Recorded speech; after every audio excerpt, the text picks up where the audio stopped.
Hey, everyone. Good to see you.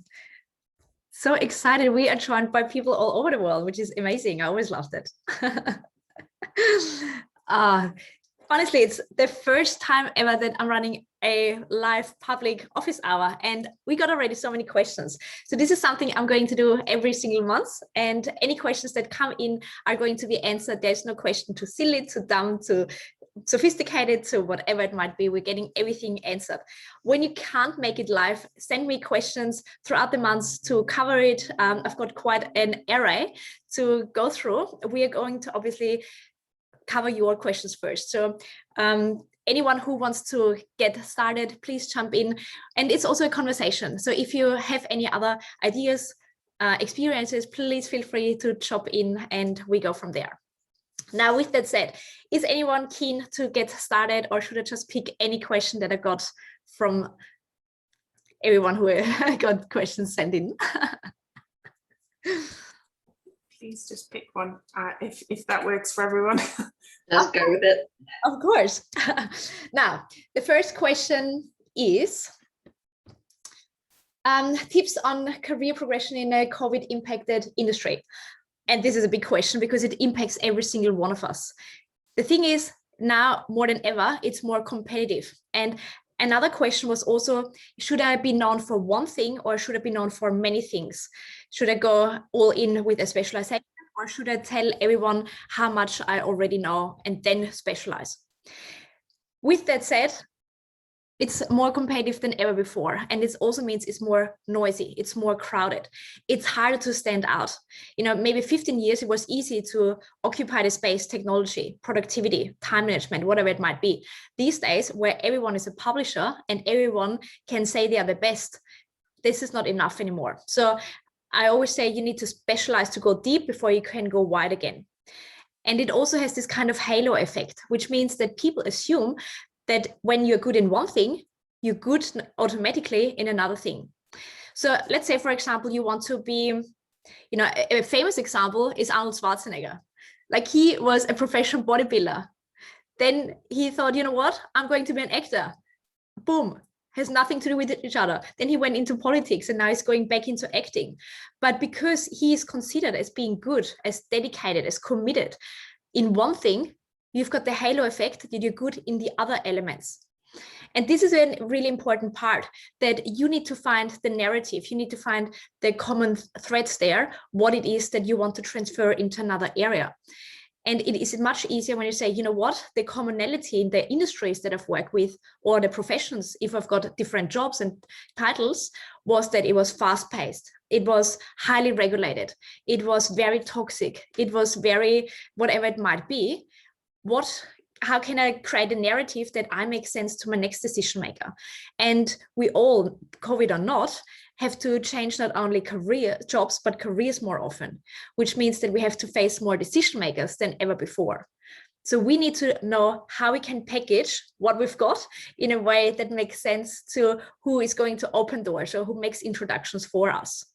So the more special you can go, especially at the beginning, the easier it is to break through. Once you get the traction, you can then go wider. So when we say we are time management experts, everyone is. You have got the Pareto principle, you've got the Pomodoro, nobody cares. When you say I'm a time expert for busy moms with children under 2 years, now this is a very specific area. And with that, where the more specific you are, the more expert level and specialized you are considered. And with that, also your value goes up because you are able to speak in a language that resonates with this audience. A 76-year-old man who wants to get better with time management would not resonate with content for moms with children under 2 years old. And this is a good thing. We want to attract some people and we want to repel others. And the same goes when we want to position ourselves, especially when we've got a very diverse background. It comes down to who do I actually want to work with and what is it that I want to be known for? And then how can I get that across? What is my message? And then it comes down to being consistent and deliver on it. So specialized first, then go wide in a very short form. What is another question that I can answer? Or if there are any follow-up questions, please jump in.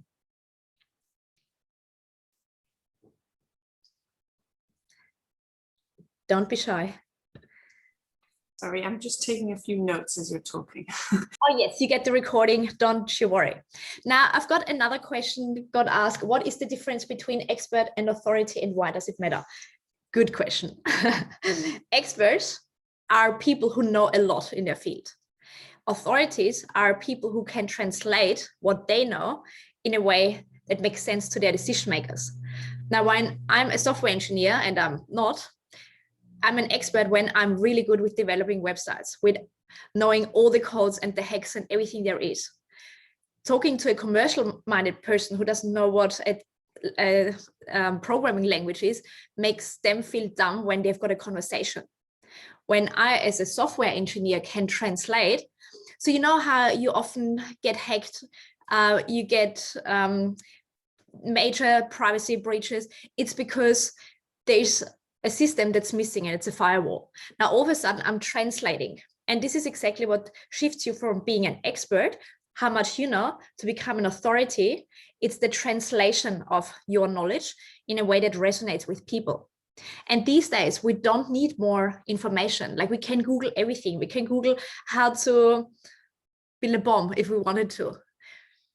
The real crux comes down to how well can I translate it in a unique way based on my experience, my background. And this is also where our personal story comes in.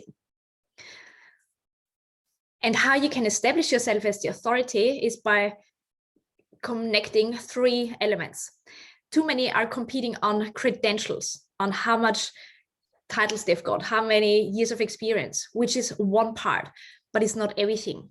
It also comes down with sharing your ideas, your content, your message. And it could be anything from, and I generalize content and the terms that I'm using for a second, because we have got internal employees and people who are self-employed. Now, sharing content could mean creating social media updates, blog posts, anything that has some content in there, some ideas. But it could also be participating on an intranet internally, speaking up at a meeting, coming up with a question, hosting a lunch and learn event. And this is how I started building my personal brand when I was an employee. I simply just put my hand up for everything and initiated projects because I wanted to learn what personal branding people do. So I invited the best in my field and interviewed them. And this is basically how I fast-tracked my knowledge. I was a leech on people getting all their knowledge by interviewing them. But coming back to the halo effect that we said before, it had a massive impact on the perception that people had about me, because all of a sudden people associated me with personal branding just because I constantly talked about personal branding, shared insights from people talking about personal branding. And this is how I created my own little niche. So also a question was, what if my content is not good enough or my idea? Well, we shift or flip the script. We get people in who we admire, who we respect, to talk about what they know, and we simply curate their insights. Being a little bit of like a journalist, a researcher, asking a lot of questions.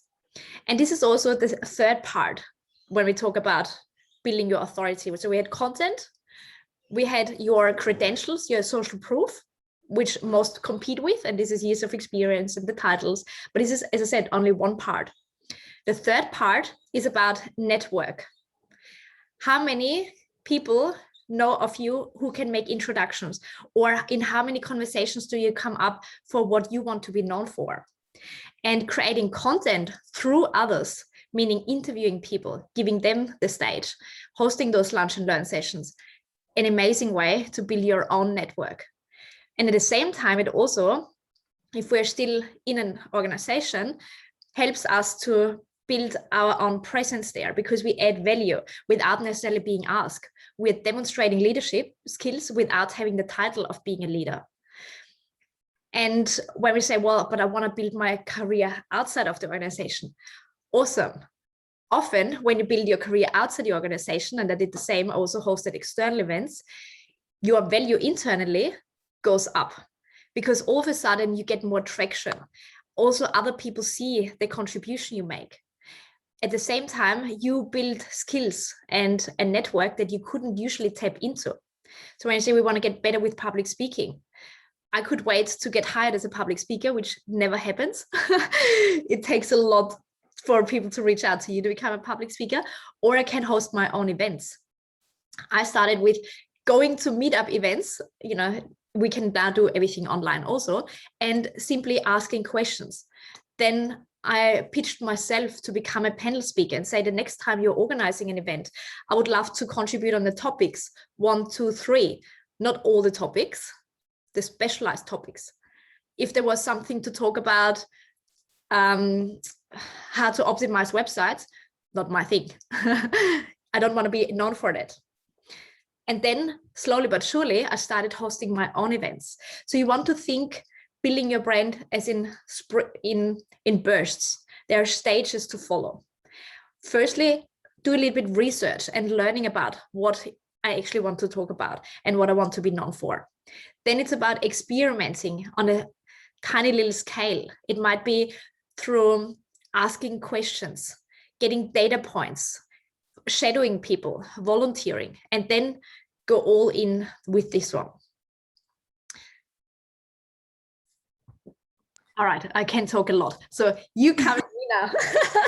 I love what you're saying, Petra. This is amazing. This is really helpful. I feel like I have a trillion questions. I'm going to try and focus on one or two. So I've recently written a book. It's going to come out in a couple of months. And I kind of went all in. I did sort of what you're explaining. I am an organizational psychologist, and I wanted to understand what makes people love their work. And I did a load of research, and I wrote the book, and I did all this stuff. And then listening to you, one of the things that I'm starting to recognize is that I found some answers in inverted commas, and I built a model, but that doesn't have to be the end. Like, there's so much more that I could learn about this and delve deeper and go deeper and find different topics. Like you're saying, what do you want to be known for? That if you continue to keep drilling, then you become more and more specialized, which is again kind of what you were talking about, right? So I'm trying to like cement my understanding and set a bit of a scene here. But I guess my main question here is, like, I spent 2 years doing that, and I've come out of that now, and I've been trying to build my social media as I've been going along. And now I'm a bit like, now what? Like, what do I do next? Where do I put my time? Like, people talk about building online courses. They talk about building your social media. I have like different audiences that I'm trying to meet. One is employees who work and want to love what they do, and other ones is organizations who I want to support to facilitate those employees to love what they do, build programs. Like, I don't even know where to begin. I just knew I wanted to learn more about this. And now I'm kind of like, there are so many things that I could be doing. What do I do next? I just don't know. Oh, so good. Love this question. And especially, I think we're all in the same boat. We are quite multi-passionate. There's so much going on. We could go into everything. Now, one of Kate is so relatable. We know. Well, one thing, we actually reverse engineer and say, instead of what do I want to do, take the other way. What do I not want to do? Definitely not. Okay. When you say, okay, I want to work with highly regulated organizations. God, no, not a thing. Right. Governments are out. Financial services are out. Legal practices are out, whatever it might be. And then you will see, okay, we've only got now 5 or 8 different options. The next step is to do the research. And when we say, you know what, I want to measure that. And we've got some data visualization teams here, they will resonate with that. We want to say, okay, I want to get 10 data points per option. What do I do? I reach out to 3 people on LinkedIn. I do some secondary desk research and have a look, what does the industry go through at the moment? What are the challenges? What are the average salaries, for example? Where's the future of this industry or this profession? Another one could be that I'm volunteering and say, you know what, I want to shadow what you're doing every day. Who could open doors? Maybe it is even volunteering in a non-for-profit that has a similar setup, and they are always on the lookout for people. So we want to gather data rather than thinking about it, because often in our head it seems amazing, and then when we experience like, oh damn, different story, I want to get out. So I'm a big fan of building also a portfolio career early on, because you don't have to go all in and risk it all. It's about, you know, public speaking, for example. So many of my clients want to become a speaker, but they don't realize how much shitty sandwich work goes in there, like practicing, rehearsing, deleting, adding slides, deleting slides. It's a lot of unsexy work. And then they say, oh, but you get paid for an hour so well. Yes, but there's, you know, hundreds of hours that don't get paid eventually. So when you realize it's like, oh, actually, I don't want to do it. Or do it the other way. I want to speak to lead to something bigger. And in the back end, of course, courses and programs and books and whatever to offer that is the lead into the next step. So you want to do speaking to build your presence and profile, but it doesn't need to be completely a professional speaker setup. It can be slowly. It can be, you know, Val is doing that also already well, pitching yourself to universities and teaching there. It could be for free. But again, halo effect. When you can teach for authorities like universities, you're already seen as a trusted expert. Now you want to then share it on social media. And eventually, this is where the spiral effect comes down to. And one thing that I also want to say is we can't compete on those credentials. It's about the trusted person gets ahead. Now, how do we build trust? We need to see you, which means showing up, getting onto social media, sharing those ideas, but also behind the scenes. How am I doing what I'm doing? How would it be if you would work with me? What is my desk setup? What is a program that I would run? Because people need to see a little bit of social proof. As I said before, there's so much noise. There are so many coaches out there. They're not trusting us anymore because we could totally scam them, you know, if we want to. And it happens every single day. So having content that establishes yourself as somebody who knows what you're talking about is one tick in the box. But another one is also that they like you. Simple as that, you know. Dale Carnegie, Robert Cialdini, and a book everyone needs to read, The Influence, the 6 principles. Yes, one is being likable. Now, how can we be likable? Simply sharing something that's not related to our profession. We're struggling with kids and look horrible in the morning, you know, or we forgot something, we got negative feedback. Anything that is real, it doesn't need to be the ugly stuff, but it needs to be the real stuff. And then the last part is when people learn from us. So liking us, trusting us with behind the scenes, showing up and that they see us and learning from us. And simply by creating some resources that people can already get a feel for who you are and what you're all about. This is already one part of it. But then also showing the behind the scenes that you're a real person is what creates a lot more credibility in that aspect. And it helps when you've got a bit of a signature framework that you are known for. Because currently, and I had a look at your website, I'm stalking you, of course, it's very broad. You know, there are so many people, of course, who say, you know what, I hate my job. But what happens? Talking, you know, senior executives, they are kind of my focus. What happens often there is that they say, you know what, I've spent so much money in my education. I've got so many years experience. It's too hard to jump ship. It's actually not that bad. Now we're coming up with all the excuses why we should stay where we are. Now, if I create content around exactly that problem, it's a different kettle of fish compared to talking to a 22-year-old who has got no experience and doesn't know what to do next.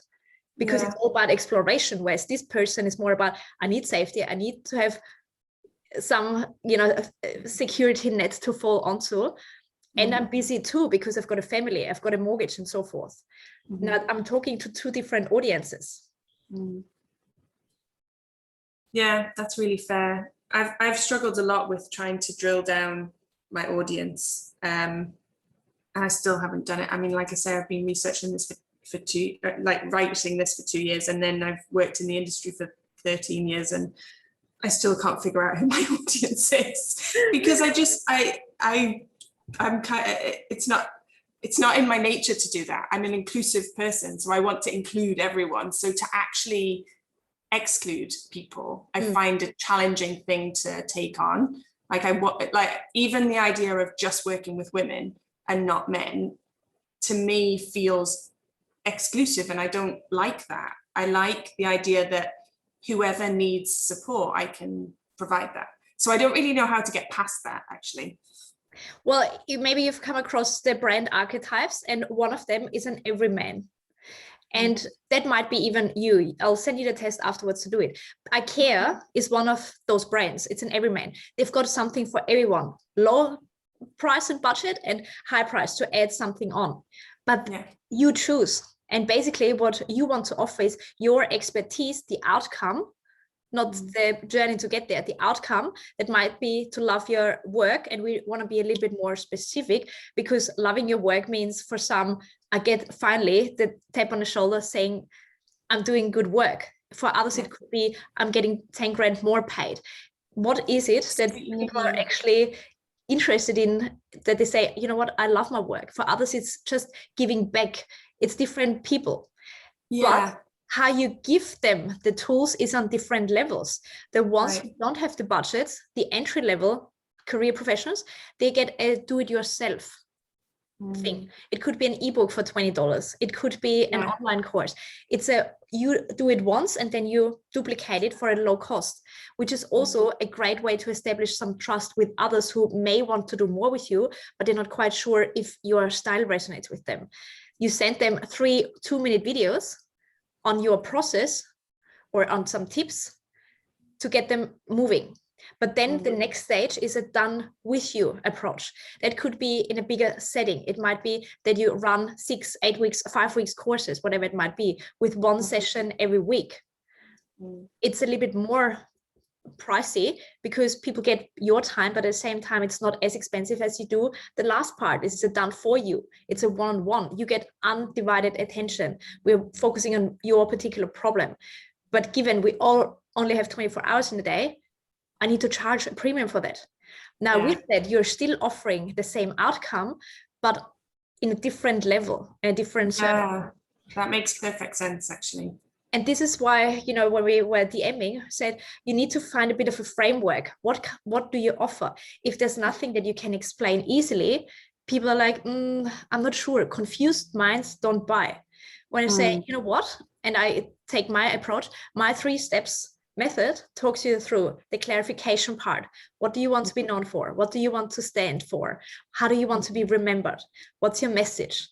Once we know all of that, we go into communication. How can you get that now across online and offline? What's your brand story? What are the content pillars? What's the visual and the verbal elements to it? And then last C is about the commercialization of it. How do we make money? How do we make it? That was my next question. But you know, this is a 3 steps framework, and I go with every single person through the same stages. But because I can explain it, it's not smoke and mirrors and say, "Whoa, you just pay me 10 grand, then we'll figure it out." Because people don't. They want to have something tangible in that. And then also, when you've got this bit of a framework and you can support your claims with some examples, with some stories, with some research even, you know, lack of confidence comes from lack of clarity, which is why my first step, it's all about clarity. So I'm not making stuff up. It's backed by research. And this is also what makes your message authoritative. And this is what's called thought leadership content or thought leadership status, when your message has data and research backing it up, but it's also original because you are talking about it. You add your personal story and your experience into it that no one can compete with. And it is meaningful for others. When I say, you know what, I'm the best cookie dough eater, give me 10 grand, you're like, go away. It's not meaningful for people. It might be original to me and I'm really good at it. It doesn't add any value to anyone else. Makes sense. Thank you. So it could even be, you know, just food for thoughts. I want to work with people who are transitioning. It might be women coming back to work, men coming back to work after parental leave. It might be transition into a higher role. It might be transition into a new industry. What kind of transitions can you manage, for example? Or why are they not happy at work? Is it lack of recognition? Is it because they can't articulate what they actually want? Well, I mean, my research told me that it's lack of agency. So lack of taking control of your life, basically. So when you make consistent, intentional decisions about how you want to map out your career, and in a way that works for you and it's different for everyone, then you will create the career you love. But you have to be consistent and you have to be intentional about it. Yes, I love it. But the issue why people don't do it is because they don't know. So they are hoping somebody else will tell them. So your job is to educate, saying, if you can't tell what you want, you will always only get what people give you and not what you actually want, which all starts with self-awareness. Now, how I'm helping you with this is by boom, boom, boom, a self-assessment test, a interview, whatever your tools are to get there. But you give context before content. Yeah, I've just realized I've actually spent all this time figuring that out, and none of that is on my website. I've said I help people love to work, but I haven't said how I do it. Yes, exactly. And that's it. That's exactly it. That then appeals to anyone who feels like they aren't in control. Wow. I think you just fixed it for me. That's crazy. Boom. By the way, Petra is not paying me to say this. This is actually happening in real time, just so you know. That's crazy. Oh, so good. So good. So good. Wow. Thank you. My pleasure. What's next questions? What have you got on? I have a question if nobody else would like. Hi, Petra, it's Kimberly. Hey, good to see you from Canada. From Toronto, Canada. Yes, how are you? Good to see you. I'm sorry I don't have my camera. I'm sorry I don't have my camera on. I am on the side of a soccer field. I just went into the car. This is live. So I'm glad you're here. Yes, I have a question, and I'm hoping that you can help me with the next 4 months of my life. And so I'm going to be joining all your sessions all the time. And that is, I'm on a contract position right now. I was hired in the middle of COVID and my job started in January. And now I'm working in this position and I love it. I love what I do. I love that my boss never says anything to me. He just lets me do whatever. I run things by him and he says, sure. And we just go forward with that. And I love what I do. And the contract's ending in January. And the challenge, I'm going to start asking and my boss for a new position or if there's anything permanent. But the problem is that this job, which is great and I love it, it's far away from where I live. So I live in Toronto and this job is like an hour on the paid highway to the west of me, and it just doesn't jive with me taking my kids to soccer and this, and it also costs me like, I don't know, $75 to get there because I take this toll highway, and it is just, anyway, I would like to do the same job permanent somewhere closer, but how do I switch jobs, find a permanent position and do what I'm doing now and make great money? every single tick I want to have. Clearly. I want to have full agency of my career. Yes. And I'm hoping that you can, yes. Well, who doesn't? It's a great question.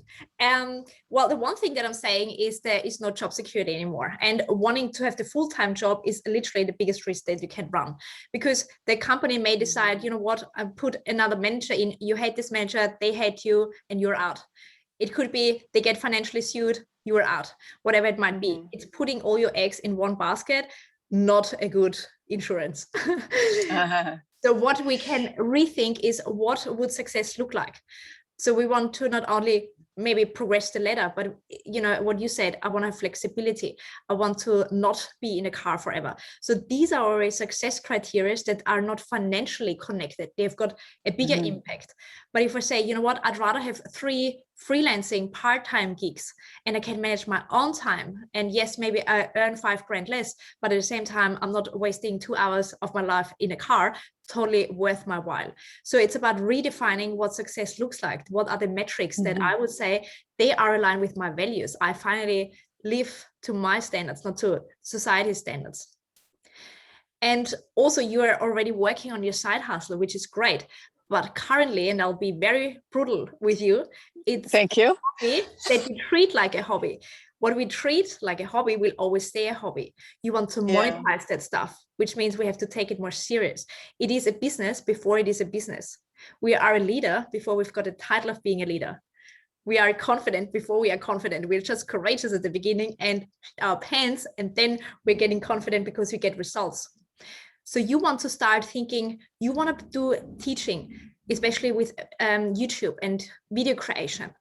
Now, the best way to tell how good you are is by showing it. And we've been talking about already your YouTube channel.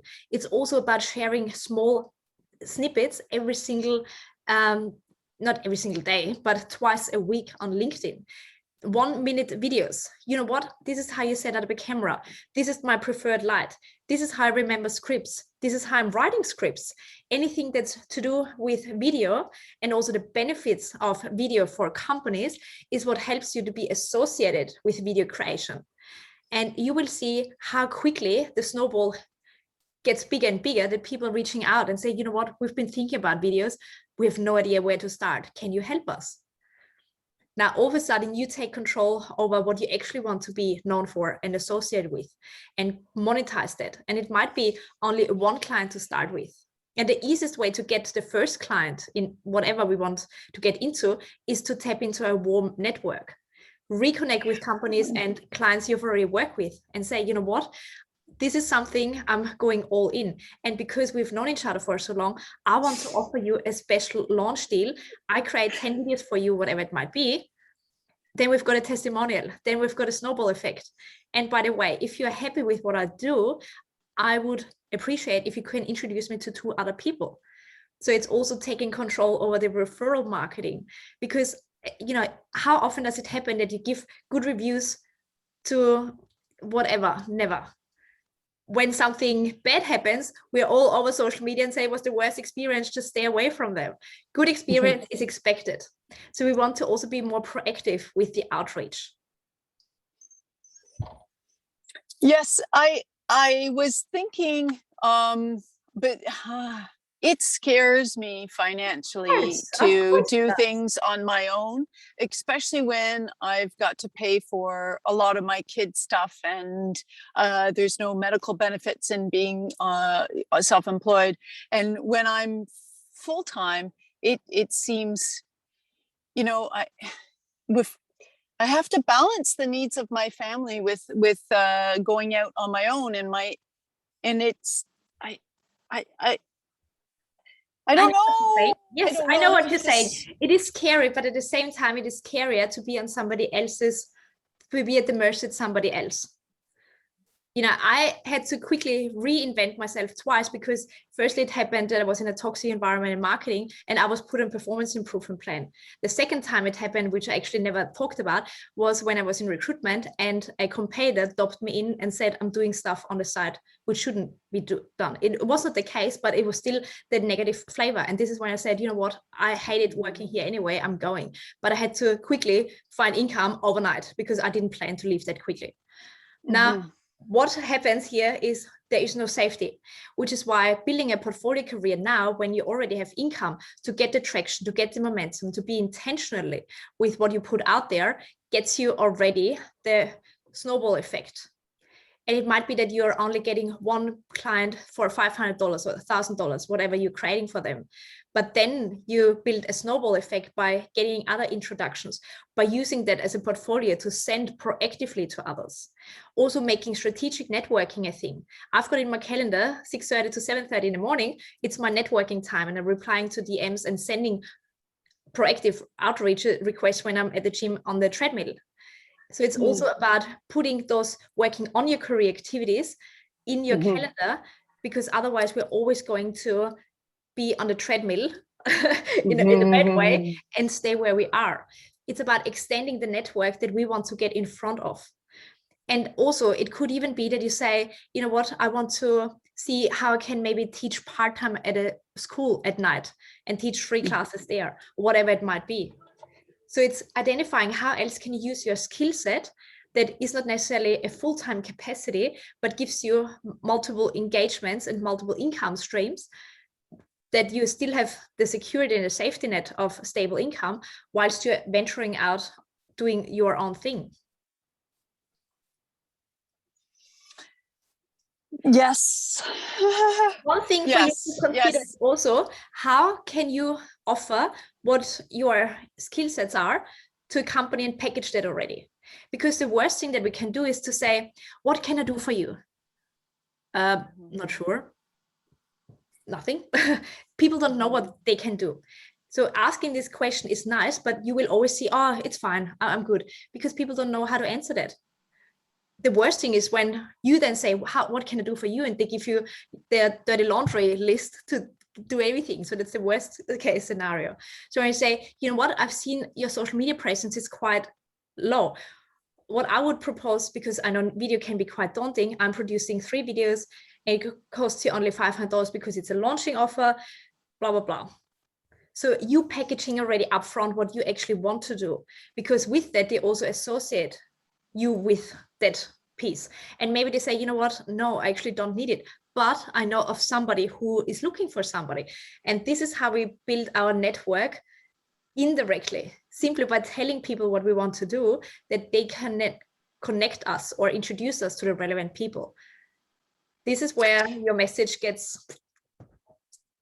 I'm on my way. Yes. I have a website. I've done 3 videos on there, and actually that website got me, I did and I know that it bombed last week on LinkedIn, but that's okay. I like to have failures along with successes. It keeps me level-headed. But I just did 5 videos for the company. It's a quick start guide to Salesforce. And these videos are going to go all across North America, Europe, and some parts of New Zealand. And so this is going to be all internal, where everybody can access them, just like a quick start guide. So I know that those videos are really successful because the senior director, marketing manager wrote me a note saying they were fabulous. So this is good. And I'm going to take those and put it on my website just as a portfolio. So I guess the question is, I have to take some of the stuff and apply it. Yes. That's what I have to do.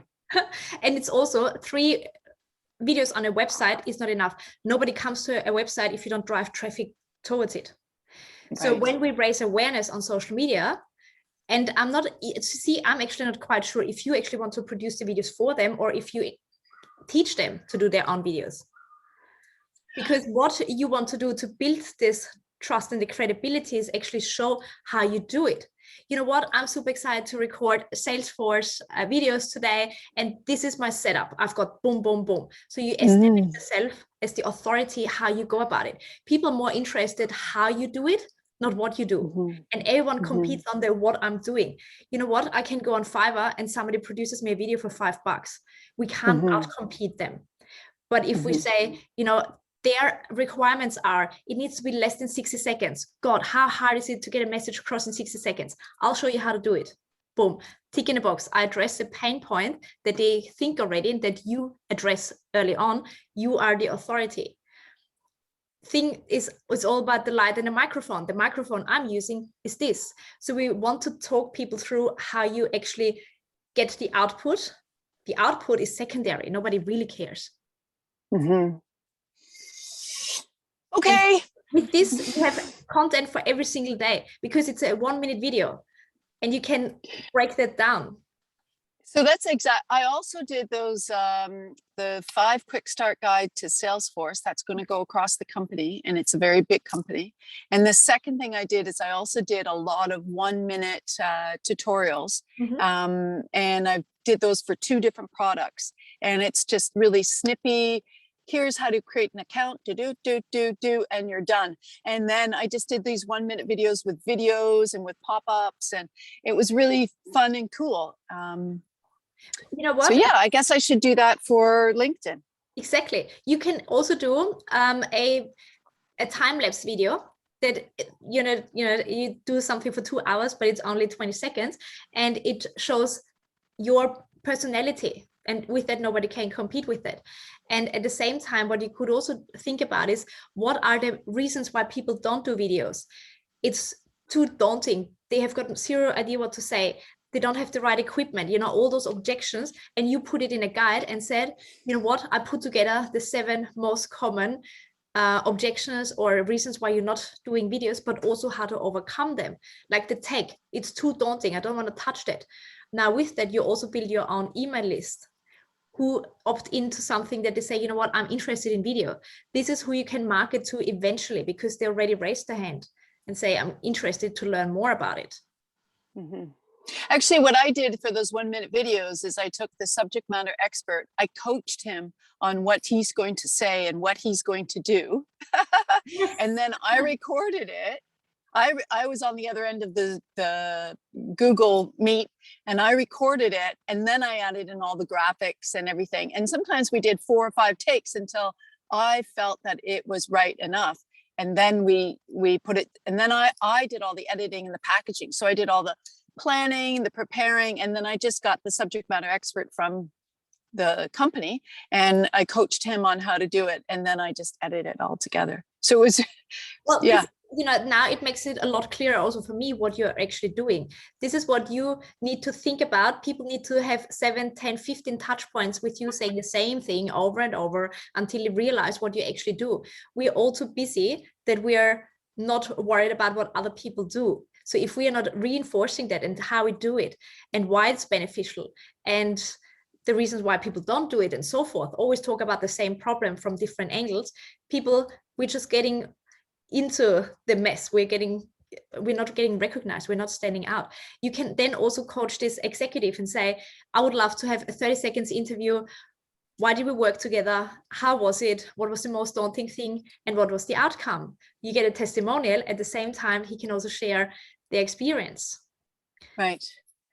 Now, I want to thank you for all of your advice, Petra. I'm going to let other people join in and ask their questions. Anytime. I don't want to monopolize. No, not at all. Becca also said, get some contracts, 3 to 6 months contracts, more freelance stuff.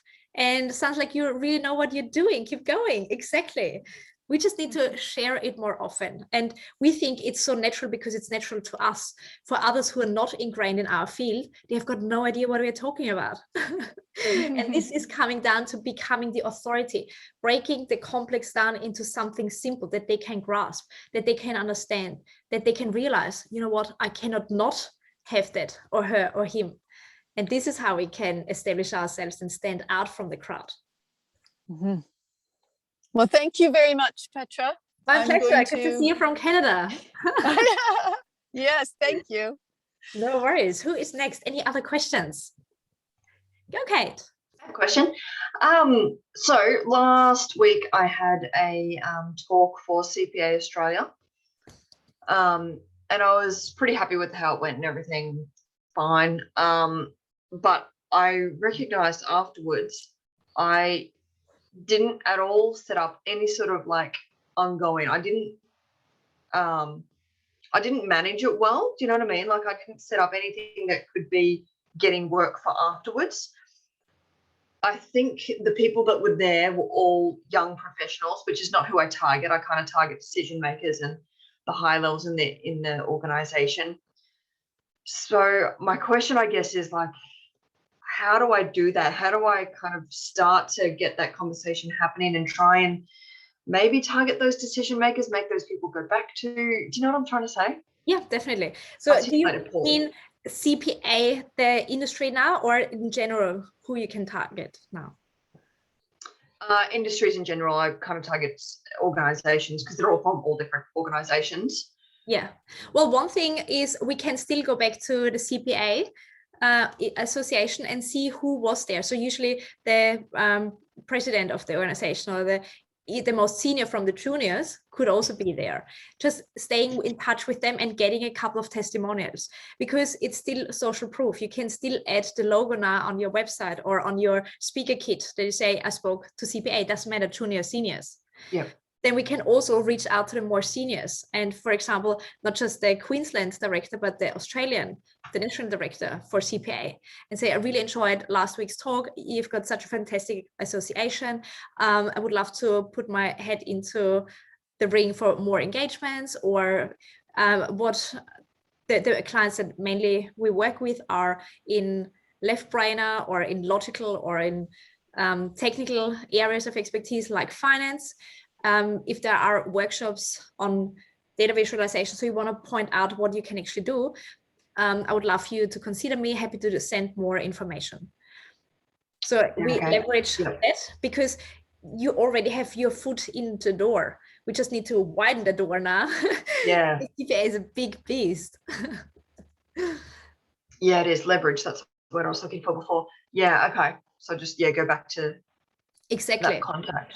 And also when you reach out to new professions, and it could be in financial industries, could be financial planners, we could say, I was fortunate enough to speak to the CPA community last week, which is amazing. So I know that especially those financial professionals struggle with storytelling, which is why my framework is all about blah, blah, blah, blah. So you connect the dots, what makes it relevant for them with what you've done before. So you leverage now what you've got. And the more you can use the same language, because we're in the same industry, we're talking to the same professionals, it makes you really more credible. Yeah, that makes sense. All right, cool. That gives me something to go on. Excellent. Thank you. Also don't forget proactive outreach. Everyone who is also, and also you want to share the event. You want to have a recap. The 3 questions that... Yeah, I did that. Oh, yes, I didn't see that. But do it again. See, I didn't see it. And this is the issue with social media. Organic reach is tiny, tiny. So adding the speaking engagements 3, 4, 5 times. I'm preparing the behind the scenes, last minute touches, ready to roll. Conclusion, I've got 5 posts already from one event, but talking about different aspects of it, because I can't rely on the same, the people that I want to get in front of that they see it. Yep. I've got 2 more coming up in the next couple of months, so I'll try and leverage them a bit better. You can even do, since we're 31st of August, you can say what a month it was. Doing a slideshow about all the speaking engagements. And this is coming, and this is what's coming up. So we can talk about the same things, the 4 learnings from the last 4 weeks. Bum, bum, bum. And we take the CPA organizations, the other organization that you spoke to, get in front of their audiences. So just leverage it a little bit more. And then the week, the month or the week ahead. Speaking about being a busy bee, or even saying, I've got a post coming up saying, have you heard of Humble Break? Not a thing with this post, because I'm super proud of blah, blah, blah. So sometimes we literally call it out. You know what? I'm talking about myself and I'm fine with it. Yep, cool. All right, I can do that. Oh, yes, you can do this. So slideshow, always PDF documents. So create the posts in Canva, and instead of downloading as a PNG or a JPEG, we want to download it as a PDF and then upload it onto LinkedIn to create the slideshow. And you can add the photos and the images and even your framework, for example, to add some credibility content into the slides. And then at the last slide, the 4 learnings from the last 4 weeks. And it could be quite general, saying the left brainers, because we want to talk to the technical professionals. The biggest struggle is boom, boom, boom. Storytelling, It's not a fluffy thing. So anything, those keywords go in with your learning.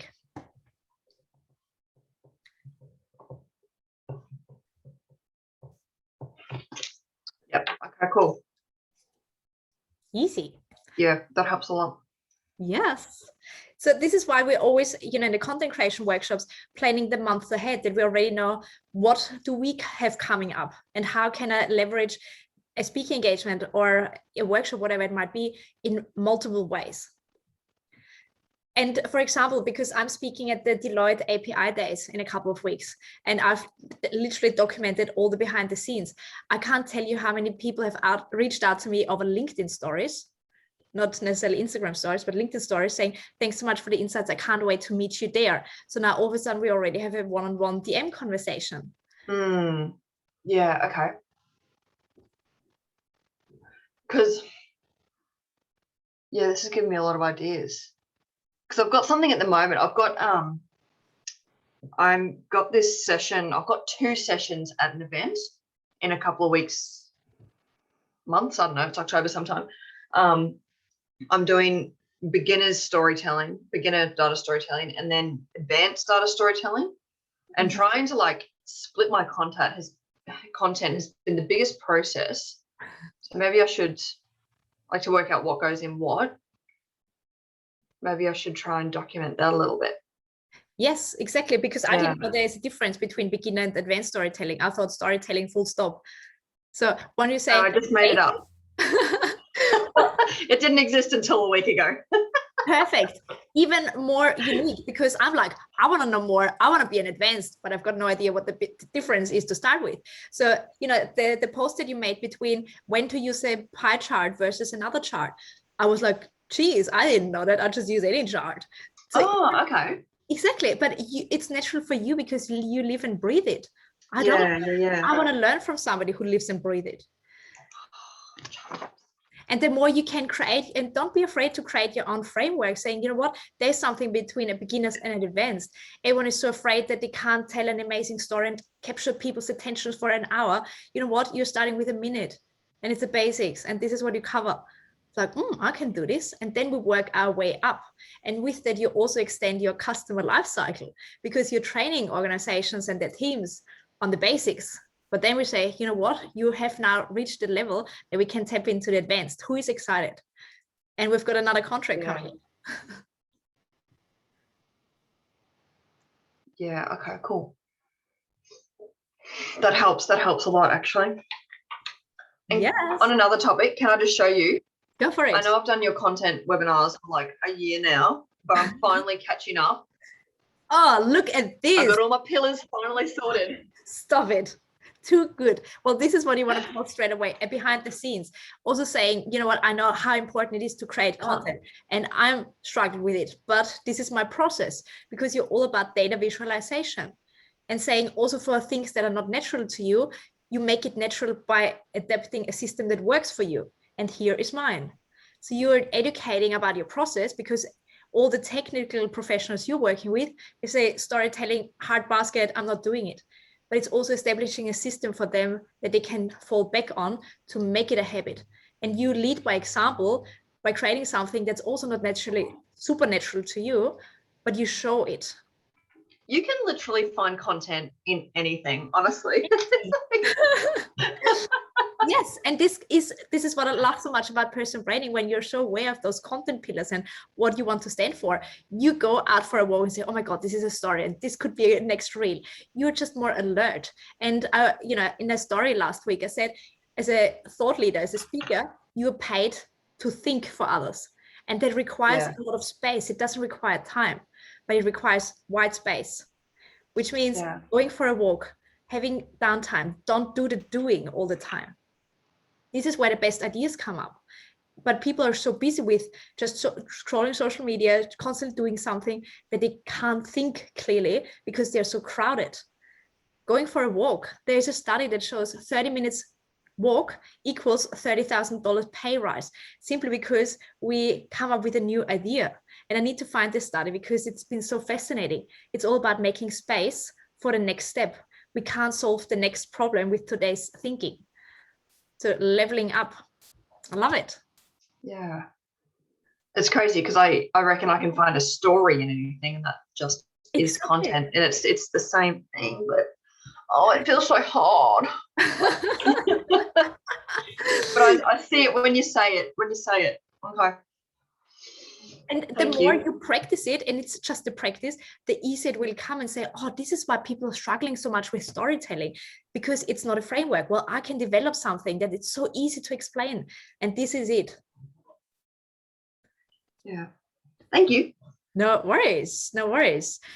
Have you got any other questions? We've got 5 minutes left.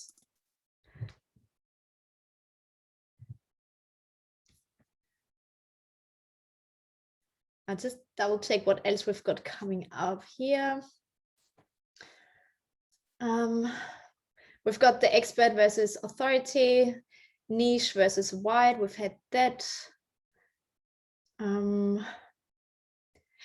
Maybe the last thing in terms of if we want to establish ourselves more so on what is it?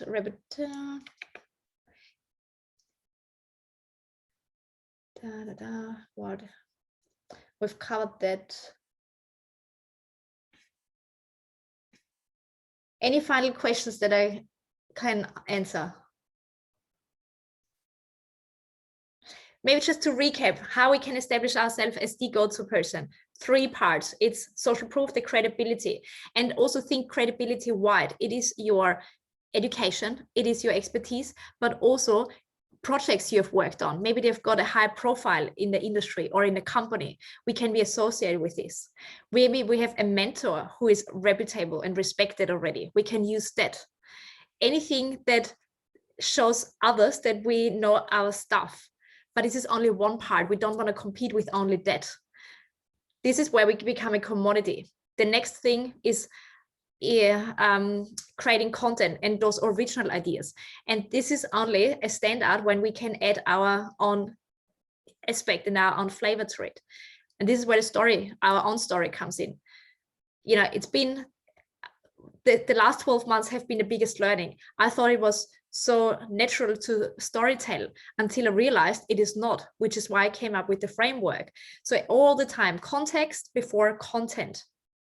And the last part is the networking piece, internally and externally, because these are the people who can open doors, who can put in a good word for us. And it could be sending voice messages on LinkedIn and saying, every day I'm doing 20 minutes of that. I'm connecting with 5 new people. People who have liked my post, I'm connecting with them and having direct conversations. Even think a little bit wider. How can we get people who are established in a field and interview them?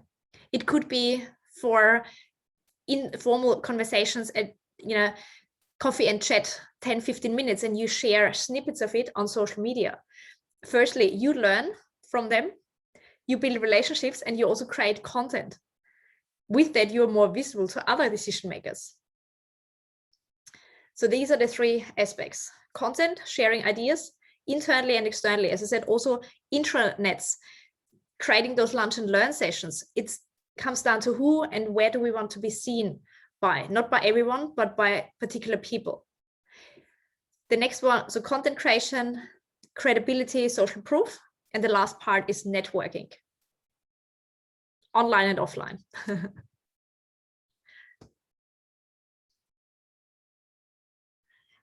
Actually, there's one more thing, because we're also talking about how can I make my social media profile stand out more. It comes from a person who creates a lot of credibility content. It's very much the how-to, the 3 mistakes to avoid, the biggest blah, blah, blah is nice, but totally gets lost because it is a statement. It's not a conversation. Social media is about creating this conversation, the back and forth. So, which means yesterday when I had this meeting, blah, blah, blah happened. So I packaged the same message instead of a how-to message. This is what happened and this is how we handle it message. How do you deal with those kind of situations? Also adding the recency, yesterday, last week, in my new co-working space, anything that connects us to what's happening right now, it's a lot more relevant than just a general statement. And also on social media, what we don't want to sign off with our name. the 3 steps to do blah, blah, blah. Cheers, Petra. We're not sending an email. It's a conversation. And I see that unfortunately so often. This is literally a mic drop moment, but in a bad way. It's not about social, it's about having the microphone, but we want to change it to having a telephone, and we want to invite the back and forth. And this is also what helps us to establish the social proof. If nobody supports our ideas and jumps onto the conversation, we're kind of seen as a bit too far away and not really nice, and we want to be liked, which is one part of how we can build our brand. It's totally going under. So this is why in our content creation workshops, we always have the credibility and the how-to content as part of the strategy. Then the connection, then the conversations, then, you know, all the C's.